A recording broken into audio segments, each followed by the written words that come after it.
Relógio marcando 8h01. Hoje, quarta-feira, dia da gente saber sobre pequena e média empresa. Eu estou recebendo mais uma vez, com muita honra, né? O doutor Zílio Costa, que ele é especialista em pequenas e médias empresas. Doutor, muito bom dia. Bom dia, Milton. Prazer enorme estar aqui novamente com os seus ouvintes. Muito obrigado pela presença do senhor. E olha, diga aos nossos ouvintes essa matéria que está acontecendo hoje, da inflação 2017, que vai ser divulgada pelo IBGE nessa manhã, que a expectativa é que o índice tenha fechado o ano abaixo do piso da meta. Vamos falar em patamar daqui a pouquinho. Quando a meta de inflação é descumprida, o presidente do Banco Central tem que escrever uma carta pública ao ministro da Fazenda, explicando as razões para a variação fora da previsão. Mas ali é governo querendo para governo, seria isso? Na verdade é assim, né? Vamos fazer uma extrapolação. Suponha que você contrate você tem uma pequena empresa e você contrate lá um vendedor. Então você dá uma meta para o vendedor de vendas. Então você fala, olha, você tem que vender, vamos dizer assim, 100 unidades. Então, se ele vendeu 50 unidades no final do período, no final do ano, você vai falar, puxa, você está muito abaixo da meta. Eu queria que você justificasse, né? Porque eu montei toda uma estrutura para atender 100 unidades e você, na verdade, vendeu só 50, né? Então, minha estrutura ficou ociosa, eu tive perdas, etc, etc. O contrário também é verdadeiro, né? Você contratou o vendedor para vender 100 peças, 100 unidades para você. No final, ele vendeu 200. Você fala, bom, mas isso parece muito bom. Sim, mas você tinha que ter, vamos supor, uma estrutura, toda uma infra para poder atender aquelas 200 peças e você não teve. Provavelmente você pode até quebrar pelo fato de ele ter vendido o dobro do necessário. Então, a inflação no Brasil, ela segue uma regra que é um planejamento da meta de 4%, né? Mais ou menos 1,5%, né? Então, por exemplo, se você tirar aí 5%, perdão, né? 5% mais 1,5% dá 6,5%, 4% menos 1,5% dá 3,5%, 5% menos 1,5% dá 3,5%. Nós fizemos 3 e pouco, né? Então ficamos... foi um bom resultado. Bom, isso que a matemática ajudou, mas assim tem que ter a carta falar isso. Tem que justificar, porque quando você diminui muito a inflação, vamos dizer, tem um outro lado, né? Se ele continua mantendo a taxa de juros alta, então a diferença entre a inflação e a taxa de juro alta te dá um juro real muito atraente. Entendi. O fato dele te dar um juro real muito atraente implica no seguinte sentido: você tem 100 mil reais, você fala, não, esses 100 mil reais eu vou aplicar num restaurante para ver se eu ganho algum dinheiro, ou vou aplicar no governo em letras do Tesouro Nacional. Não, vou aplicar no governo. Então, vamos supor, você tira também dinheiro da economia e coloca no mercado. Entendi. Bom, nós estamos recebendo aqui o doutor Zílio Costa e já tem pergunta chegando. Você vê aí o nosso aqui, o WhatsApp aí. Fica subiando. E como a gente fala, você manda a pergunta hoje, eu encaminho para o doutor, mas se tiver alguma coisa aqui, ele já vai falar já para você também. Mas, doutor, o que o ouvinte quer dizer, geralmente o empresário não gosta muito de identificar. Ele tem aqui a identificação dele, depois eu passo para o senhor, mas ele fala o seguinte: muitas palavras americanas para se entender no processo. Acredito eu que seja. Ele quer saber o que é o tal de benchmark. Na verdade, assim, a gente aqui está no quintal, né, no backyard, vamos chamar assim, dos americanos. Sim. Então, a gente importa muita palavra, principalmente nessa área de gestão, na área de marketing, né? A própria palavra marketing, né, que a gente usa, a gente não fala estudo de mercado, é difícil, né? É mais fácil você falar marketing. O benchmark, se escreve BENCHMARK, né? Benchmark. É uma palavra muito usada, principalmente na área de marketing, na área né, de pesquisa de mercado. O que é o benchmark? Se você uma tradução simples seria uma referência. Então, por exemplo, vou dar um exemplo básico. Você tem um automóvel. Aí você fala, pô, meu automóvel é maravilhoso, tem isso, tem aquilo, vale 100 mil reais. Só que você vai ao mercado e o seu automóvel, o mercado fala, não, o seu automóvel vale 80. Então a referência do valor do seu automóvel é 80. Você pode até achar que vale 100, que vale 120. Mas a referência é 80. Então você usa como benchmark, vamos dizer assim, para poder analisar uma infinidade de fatores. Por exemplo, vamos supor que você esteja no segmento de brinquedos. Então, vamos supor, a sua empresa está endividada. Mas endividada quanto? Né? A gente falou sobre endividamento aí outro dia, semana passada.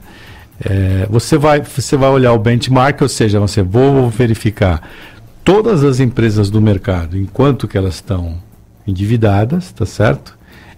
E vou ver se a minha empresa, em relação ao mercado, ela está mais ou menos endividada. E aí você faz uma comparação de laranja com laranja. Né? Ou, vamos supor, a margem de lucro. Aí eu tenho uma bicicletaria, tenho uma margem de lucro de 10. Mas quanto é que o mercado tem? Aí você pega, sei lá, as maiores bicicletarias que tem, as revistas especializadas em bicicleta, as associações, os clubes e tal. Fala, não, na média se ganha tanto com esse segmento de mercado. Então, isso é um benchmark. Você tem uma referência, você vai construir, por exemplo, um prédio de apartamentos, né? Então, com 2 dormitórios e tal. Qual é a referência de mercado que o mercado está disposto a pagar por 2 apartamentos e tal? Aí você fala, mas o meu apartamento tem piso de mármore e tal. Tudo bem, varia um pouquinho, mas existe uma referência, né? Ninguém vai pagar 2 vezes, 3 vezes aquele valor. Pode pagar 5%, 10% a mais ou 5%, 10% a menos. Então, o benchmark é uma referência.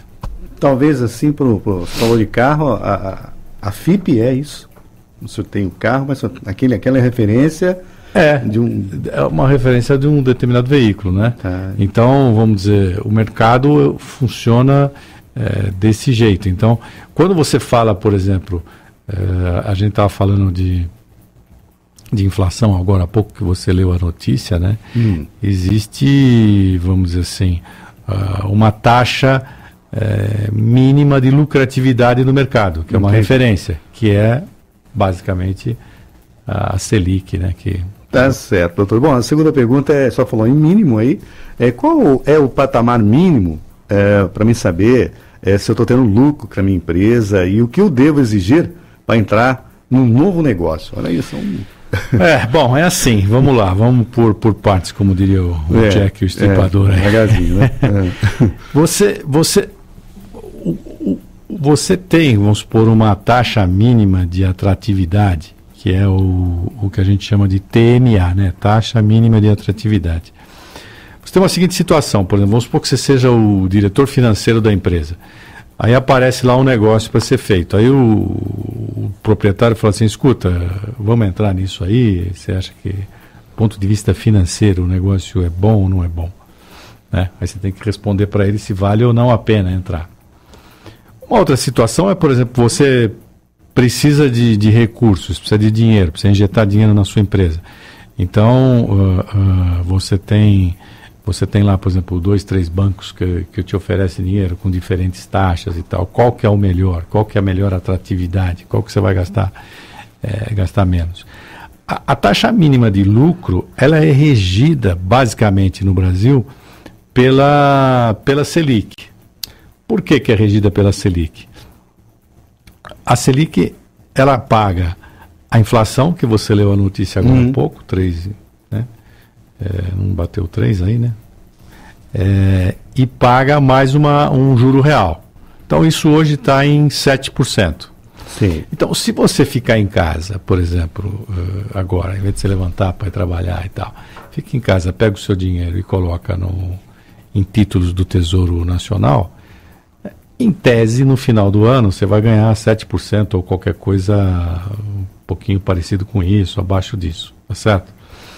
Então, se você ganhou 7% ficando em casa assistindo a Xuxa, né, aí você fala, bom, por que eu vou montar uma padaria, né, um bar, uma bicicletaria, tal, para ter dor de cabeça, não sei o que, para ganhar mais do que a inflação e esse juro real.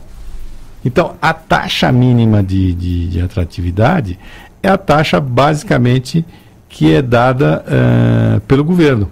Né? Entendi. Ele fala, ó, se você colocar aqui comigo, você ganha tanto. Você fala, bom, tá bom, então eu vou nessa aqui. Não, eu vou arriscar, eu vou montar uma loteadora, vou construir um prédio. Tá bom, você tem que ganhar acima daquilo que o governo está te oferecendo para compensar você levantar de manhã e arregaçar as mangas. Tá, e o ouvinte está ligadinho, ele falou assim, mas por que o governo então paga as taxas mais altas do mercado financeiro? É verdade. Por que o governo paga as taxas mais altas, né? Pelo seguinte, o governo, estamos falando do governo brasileiro, né? O governo deve, e não deve pouco, ele deve muito. Uma maneira dele cobrir o rombo que ele tem, né, é cobrando impostos. Acontece que no Brasil, se você, pelo menos nos últimos 2 décadas aí, pelo menos, se você cobrar impostos de todo mundo e tal, como você faz a Receita Federal, você não consegue pagar o que você deve, né? Então, o que você deve é aquilo que você gasta, mais o que a gente chama de serviço da dívida, que é a dívida que vem vindo, né? E os juros dessa dívida que são monstruosos.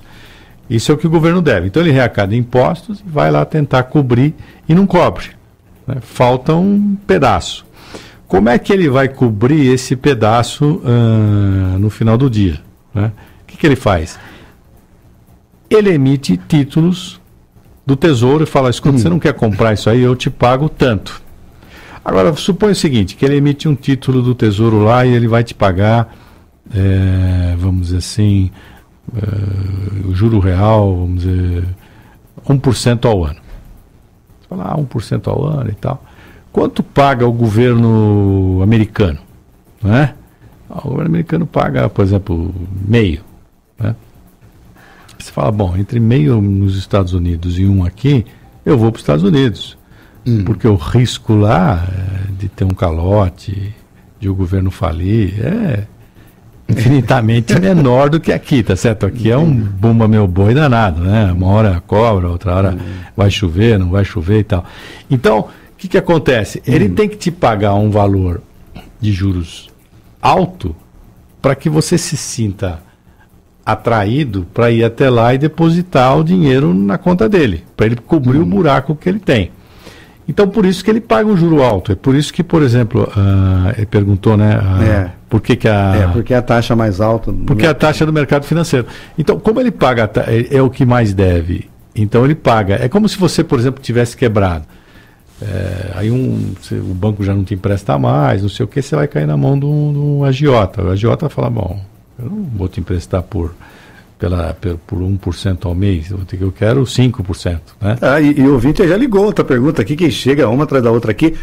Bom, o senhor falou aí o seguinte, e o que é uma taxa livre de risco? Aí a Selic estaria junto? Né? Tá, perfeito, Wilton.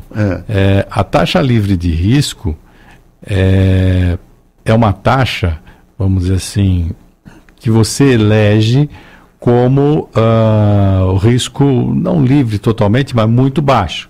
Então, por exemplo, a Selic no Brasil é uma taxa que a gente chama de free risk, né? Livre de risco. Por quê? Porque o governo pode quebrar, mas vamos dizer assim, a possibilidade é muito pequena. Então, a possibilidade de você comprar um título do Tesouro Nacional na taxa Selic, que vamos supor, você quase que não tem que fazer nada, só fica esperando render aquilo que ele te prometeu. E aquilo não acontecer é muito baixo. Então é quase que não tem risco. Então o que a gente chama de livre de risco. Né? Lógico que pode acontecer, tem Collor por aí que aparece e te toma o dinheiro, tem uma série de coisas que acontecem aqui abaixo da linha do Equador. Né? Mas, vamos dizer assim, essa taxa, hoje a taxa no Brasil livre de risco é a taxa Selic. Você fala, bom, eu aplico lá E com certeza, vamos dizer, entre aspas, né, eu vou receber o que o governo está me prometendo. Entendi. Ao passo que se você falar assim, bom, eu tenho um negócio para você, Milton, que é aluguel de automóvel. Nós vamos ganhar 10% ao ano. Aí você fala, mas tem risco? Tem. Né? Tem, o risco é maior que o do governo, é muito maior que o do governo. Tá certo. Então isso seria uma taxa livre de risco. Tá certo. Bom, o senhor falou em Xuxa, no domingo o senhor citou o Faustão. Eu até vi o senhor assiste. O senhor falou também de Copa do Mundo. Quer dizer, então, Copa do Mundo, por mais que a gente queira fugir... Você está falando da coluna? Da coluna do senhor do Jornal do Domingo. Por mais que a gente queira fugir da Copa do Mundo, mas é sempre a Globo que que transmite mesmo, que compra... É o sponsor lá, é o fiador do negócio. Porque eu separei aqui um parágrafo. Gente, é uma coluna muito interessante, né, que ele escreve de uma maneira gostosa, uma maneira fácil da gente interpretar a leitura. E eu escolhi esse trecho aqui, gostaria que o senhor comentasse com a gente fechar a nossa... Será preciso menos Faustão, olha, mais uma vez você falou de Faustão, você falou de Xuxa antes aqui agora, tá? E mais educação. Será preciso nos mantermos firmes no propósito de construir uma sociedade justa e competente. Será preciso escolher muito bem os nossos governantes nas eleições de 2018. E se pararmos e trabalhar para assistir os jogos do Brasil na Copa da Rússia, será preciso compensar essas horas de trabalho eficazmente, né? Quanto mais o povo se dedica a feriados, mais o atraso local se agrava, a nossa dependência aumenta daquilo que os técnicos lá de fora inventam. Não há diferença entre o cérebro de um americano do norte ou de um sul-coreano ou de um brasileiro. A diferença está em como usamos nossa massa cinzenta. Foi duro, Foi duro com o pessoal. Justifica. Não, acontece o seguinte, o Brasil, vamos dizer assim, é um país... bom, eu sou brasileiro, vou morrer aqui, um país maravilhoso e tal, mas é um país atrasado, vamos ser sinceros, né? Vamos dizer, tem um país... uma educação muito deficiente, né? E eu não sei se por colonização, né? Tem uma série de fatores aí. O Brasil, o brasileiro, ele vai se acomodando, né? Então, acomodando com as situações, inclusive, difíceis, né?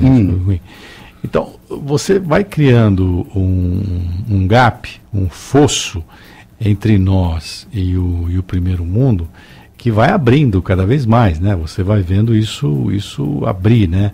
E você, para você tirar essa diferença, não tem jeito. Você tem que levantar cedo, tem que estudar, tem que ver o que eles estão fazendo.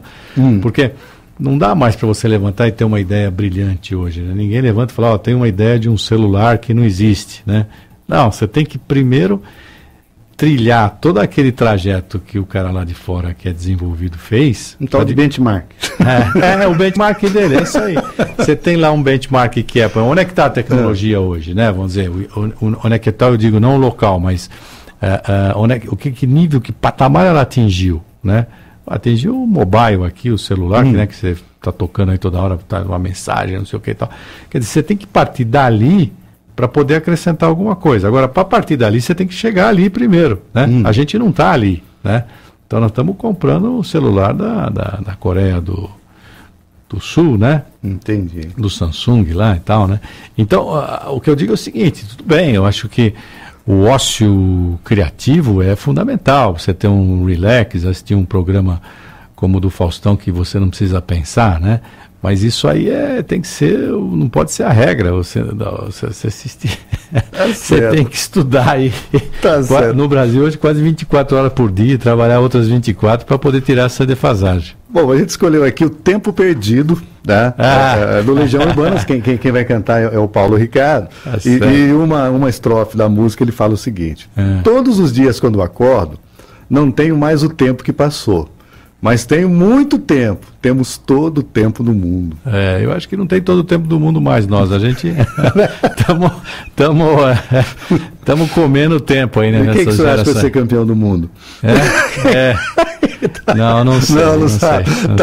Doutor, abraço. Sei que a Itália não vai ser, né? Não vai, que ela não está na Copa. Infelizmente, eu gosto da Itália. Todo mundo adiante. Doutor, muito obrigado pela presença. Obrigado a você, Milton, mais uma vez. Uma boa semana aí para os seus ouvintes. A gente sabe que você sai cedo para vir para cá dar essa entrevista para a gente. Meu muito obrigado. É um prazer. E tenha uma ótima semana. E a gente, então, quer dizer, o tempo perdido, né? A gente vai com o tempo perdido aí. E mais uma vez aí, né, gente? Então, olha aí, dica do doutor Zé Costa, hein? Tá? Vamos nos instruir, ler mais, né? Aprimorar, principalmente ficar aí prestando atenção no que está acontecendo, né, doutor? Em nossa volta, pois né? A pessoa fica indo lá no outro país lá, mas tem problemas muito sérios aqui dentro também, né? Tá certo. Doutor, abraço pro senhor, viu?